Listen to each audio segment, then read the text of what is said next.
Bonsoir à tous. C'est toujours l'horreur à Haïti, mais parfois, au bout de la nuit la plus noire, la lumière peut jaillir. C'est ainsi que nos envoyés spéciaux, Vincent Bainet, Michel Boulogne et Frédéric Gersdorf, 5 jours après la catastrophe, ont pu assister cette nuit à un sauvetage en direct. Regardez. Un cri. Ils ont entendu un cri. Notre équipe est interpellée dans ce quartier dévasté. Il faut venir vite. Une personne est encore vivante sous les décombres dans ce trou, 5 jours après le tremblement de terre. Elle a parlé, elle a dit qu'elle voulait de l'eau. Ouais, on sait que c'est la directrice du bâtiment, mais on ne sait pas. Ils allaient l'écraser avec le bulldozer et il y a quelqu'un qui a dit qu'il a entendu un bruit. Tout la demande ou bien on seul met? Deux mains bloquées. Alors que les pompiers de Los Angeles arrivent, notre guide haïtien entre en contact avec Ginette, c'est le prénom de la femme enfouie. Est-ce qu'on regarde l'autre mon avant? Elle a dit qu'elle est coincée et ses deux mains sont coincées entre deux fers. À l'aide de cette caméra, les pompiers évaluent la situation et voient enfin le visage de Ginette. Elle semble avoir un faible espace pour respirer. On va lui donner à boire. Avoir tenu 5 jours sans boire, c'est incroyable. Qu'elle soit encore vivante après 5 jours, c'est merveilleux. On va tenter de la dégager calmement. Les pompiers de Los Angeles ont décidé de creuser une tranchée pour libérer cette dame, une opération qui pourrait durer de longues heures. La pelleteuse se met en marche et alors que la nuit tombe, les travaux d'excavation avancent. L'accès est enfin sécurisé, la rescapée va bientôt sortir. You tell me when to go. Hold on. Coming out. 2 minutes, we're okay. I'll let you know when we gotta get him out. Let's get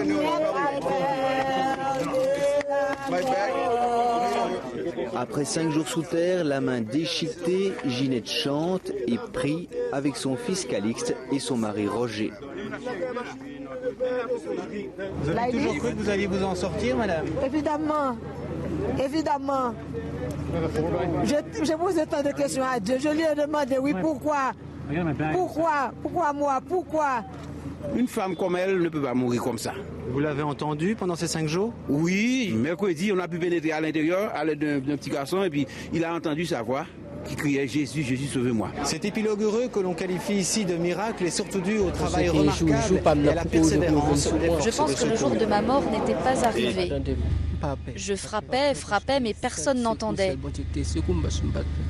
Pourtant, j'étais persuadé de sortir un jour, car je suis croyant. À n'importe quel moment, Dieu peut faire un miracle. En tâtonnant dans l'obscurité, j'ai trouvé du coca, des chips. Quand les femmes pompiers sont rentrées et m'ont vu, nous nous sommes souri. J'étais fatigué, très fatigué, mais content. Elles ont bien travaillé pour scier les planches et pour me sortir.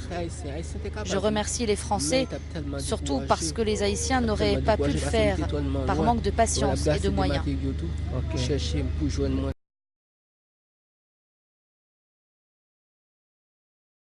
D'autres voix, mais elles se sont tues depuis. 4 jours et 4 nuits sans nourriture et surtout sans eau. C'est une course contre la montre pour la sortir de la vivante. Quelques efforts de plus et ça y est. La femme est extraite des décombres sur une civière. Merci Seigneur, merci Jésus, merci Jésus, merci. La jeune femme est en état de choc et complètement déshydratée. Il lui reste tout juste assez de force pour réclamer à boire et dire qu'elle s'appelle Thérèse.